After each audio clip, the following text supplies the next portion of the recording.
Friends, કેમ છો બધા? માહિર સ્વીટ કિચનમાં તમારું સ્વાગત છે. ફ્રેન્ડ્સ, આજે હું તમારી જોડે શેર કરવા જઈ રહી છું પાનનું એક ઠંડુ પીણું જે હોળીમાં તમે પીશો તો એકદમ તમે રિફ્રેશિંગ થઈ જશો. તો એના માટે મેં ફ્રેશ મારી પાસે હતા 10 થી 15 નાગરવેલના પાન લીધા છે અને આપણે સાફ કરી ધોઈ અને હવે એને કટિંગ કરી લેવાના છે.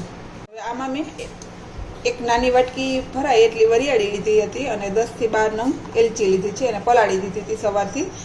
અને 4 થી 5 કલાક સુધી પલળી જાય એટલે આપણે એને મિક્સી બાઉલમાં લઈ અને એને પીસી લેવાનું છે. હવે આમાં આપણે 2 ચમચી ગુલકંદ નાખશું.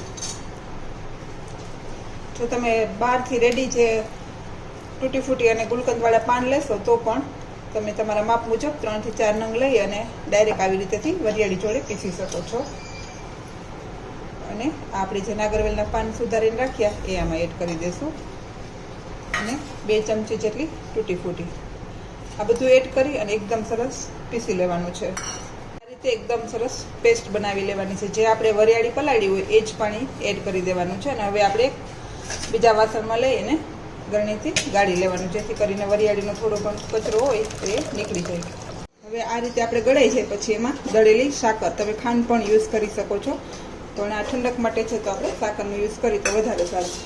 અને આ રીતે આપણે મિક્સ કરી અને એક કાચના વાસણમાં ભરી દેવાનું છે. અને જો તમારે આમાં ગ્રીન કલર વધારે જોતો હોય તો તમે કલર પણ યુઝ કરી શકો છો, પણ હું એકદમ નેચરલ રાખું છું એટલે કલર યુઝ નથી કરતી. પછી આ રીતે આપણે કાચના વાસણમાં ભરી દેવાનું છે. તે કન્ટેનરમાં ભરી તમે કાચના અને ફ્રીજમાં રાખી શકો છો. જ્યારે પણ તમારે યુઝ કરવો હોય ત્યારે એમાંથી આપણે લઈ અને સીધું આપણી ઠંડાઈ શરબત બની શકે છે.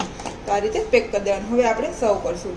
આપણે દૂધમાં જે આપણે અત્યારે બનાવ્યું એને આપણે 3 ચમચા એડ કરશું.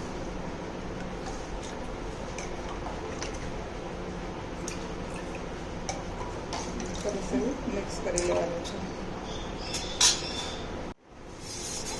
આ રીતે હલાવી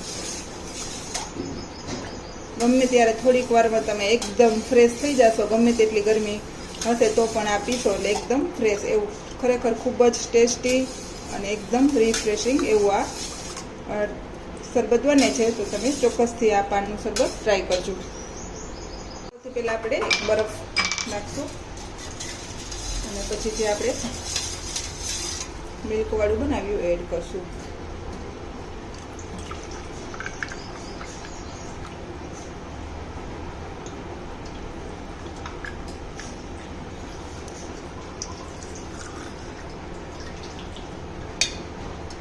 હવે એમાં આપણે થોડી રોઝ પેટલ એડ કરશું.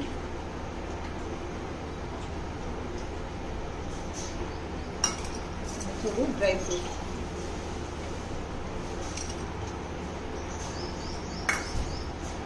તો ફ્રેન્ડ્સ, તૈયાર છે મારું પાનનું આ ડ્રિંક્સ. જો તમને પસંદ આવે તો લાઈક કરજો, શેર કરજો અને સબસ્ક્રાઈબ કરવાનું ભૂલતા નહીં. અને ચોક્કસથી આ રેસીપી તમે બનાવવાની ટ્રાય કરજો. ગમે તેવી ગરમીમાં આ તમને પેટને ખૂબ જ ઠંડક આપે છે. Thank you. બાય.